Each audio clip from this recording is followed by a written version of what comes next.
Hello everyone. This lesson is going to incorporate the idea of parallel lines and transversals. Okay, so we've learned about all the different angle relationships created by two lines in a transversal. Now what does it mean, right, if the lines that are given or intersected by the transversal are parallel? So what I'm going to do real quick is I'm going to take GeoGebra and I'm going to construct parallel lines to help define it. So if I gave you this line here, and above it, I plot a point. Then, through that point, is going to be another line. We're going to say that line is parallel to this line here. What do you notice about these lines? Well, the distance between them is equal all along each line. So what does that mean? How does that help us define what parallel lines are? Well, parallel lines are coplanar, meaning parallel lines are coplanar lines that never intersect. Okay, and let me write this a little better here. And we use this symbol, right? Two lines that, two forward slashes that look parallel. Now, anytime we're given a diagram and we have two lines in the diagram, okay?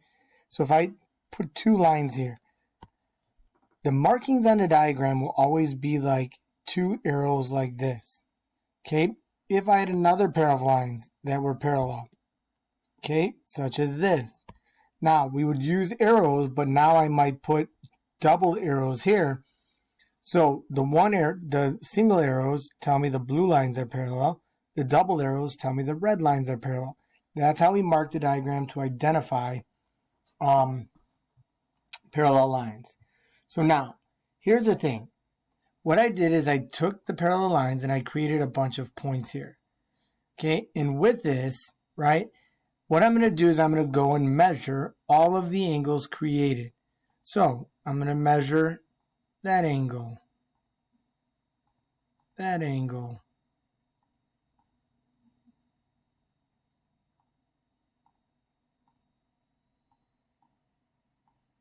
So basically I'm going and using GeoGebra to get the exact measures of these angles. And I'll make it look a little nicer. Give me a second here. So when I move the measurements here, this is what I get.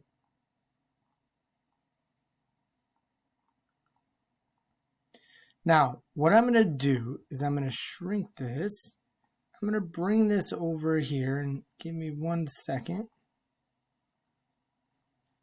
And when we look at the diagram created with all of the angle measures, right, we can make conclusions here, right? First off, when I look at all of my corresponding angles, so this is a pair of corresponding angles. These are a pair of corresponding angles, right? These are a pair of corresponding angles. These are a pair of corresponding angles. When I look at those pairs of corresponding angles, what do I notice? I notice that the corresponding angles are congruent. Okay? Meaning the same measure. If I look at the next one, right? Alternate interior angles. Here's a pair of alternate interior angles. All right? Here's another pair of alternate interior angles. What do I notice about their measures? They are also congruent. Okay, and just a reminder, anytime I use this sign, that means congruent, which means same measure. Okay, now same side interior angles. Right, when we look at same side interior angles, this angle here, right? And then if I take another pair, say this angle here, what I notice is they're not congruent. But if I take 127.6 and I add 52.4, I get 180. And what do we say when two angles add up to 180? We say they're supplementary. So we would say same side interior angles are supplementary. If I look at alternate exterior angles, this angle here and this angle here, what do I notice about those? I notice that those are congruent. So alternate exterior angles are congruent. Then when I look at same side exterior angles, very similar to before, if I look at this pair, and then I even take it further and look at this pair, those are also supplementary. So same side exterior are supplementary. So how does this help us? Well, anytime we look at a diagram and we know lines are parallel and they're cut by a transversal, we can conclude the measure of other angles just by knowing that information. So let's put it to use here. So I would probably have this note sheet in front of you to help you out here. So right away here, okay, if I'm looking for the measure of angle 5, what do I notice about these? They are alternate interior angles. What do we know, right? This little arrow and this little arrow tell me that those lines are parallel. If lines are parallel, what do we know about alternate interior angles? They are congruent. And if they are congruent, that means they have the same measure. If I look here, angle 8 in this 42-degree angle, if I highlight the transversal here, opposite sides of the transversal, both exterior, those are alternate exterior angles. Well, what did we say up above about those? We said alternate exterior angles were congruent, so I know the measure of 8 would have to be 42 degrees also. Now angle 6, right? If I take angle 6 and the angle that's given to me, those there, same side of the transversal, both interior, these are same side interior angles, which are supplementary. And if they're supplementary, that means angle 6 and 130 degrees have to add up to 180 degrees. So what does that mean angle 6 has to be? 50 degrees. So you have to understand the difference between congruent and supplementary. So now, here's the thing you need to know. If I give you two lines in a transversal, right, and you look at it, these lines are not parallel.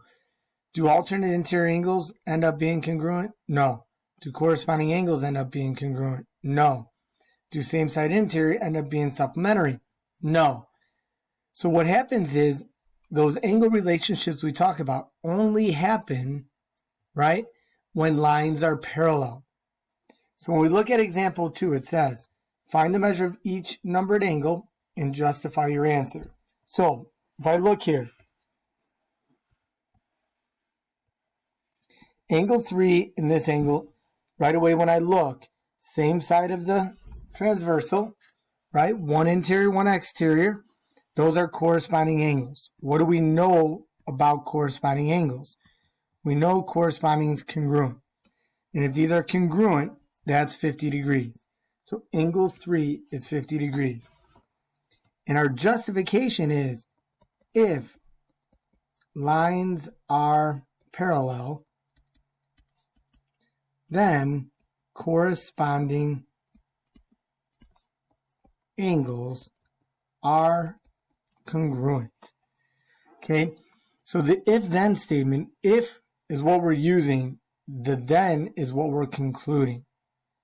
Now, if I look at the next example, if I look at angle 1 and the 82-degree angle, those are alternate exterior angles. What do we know about alternate exterior? They're congruent.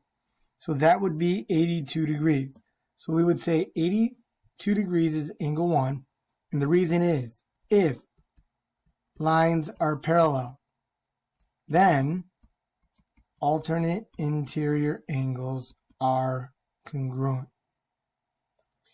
Now, if I look at angle 2, this angle and this angle, they have no relationship with vertical lines or anything. With parallel lines.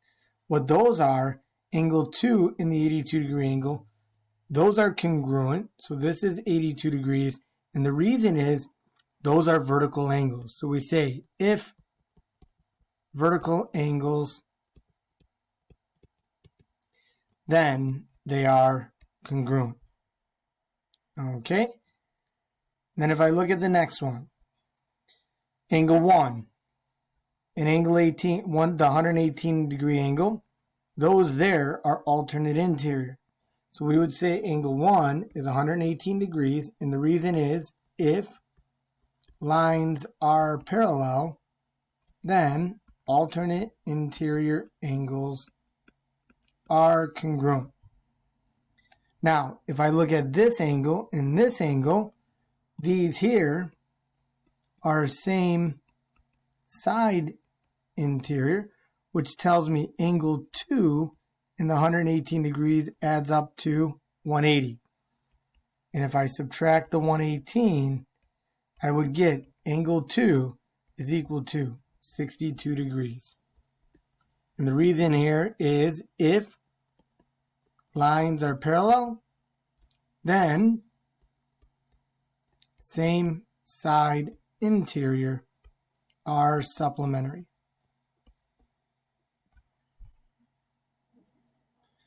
All right, let's look at example 3. Right away I look. I'm trying to find the value of x. What's the relationship between these? Those are alternate interior angles. What do we know about those? They're congruent, which tells me if I take the measure of one and I take the measure of the other, I know the measures are equal. And now all I have to do is take this equation and solve for x. So 13x equals 91. Divide by 13, x is equal to 7. When I look at example 4, what's the relationship between these two angles, right? If I look at those, these here are same side interior, which tells me they're supplementary, meaning they add to 180 degrees. So if I take 6y, I add the 120, that would add up to, those two angles have to add up to 180 degrees. If I go ahead and solve for y, 6y equals 60, and y is equal to 10. So guys, being able to recognize the relationship and know whether they're congruent or supplementary is key. And the no-brainer part about this is, if they look congruent, they are congruent. If they don't look congruent, that means they're supplementary. Go ahead, try the homework, and let me know if you have any questions.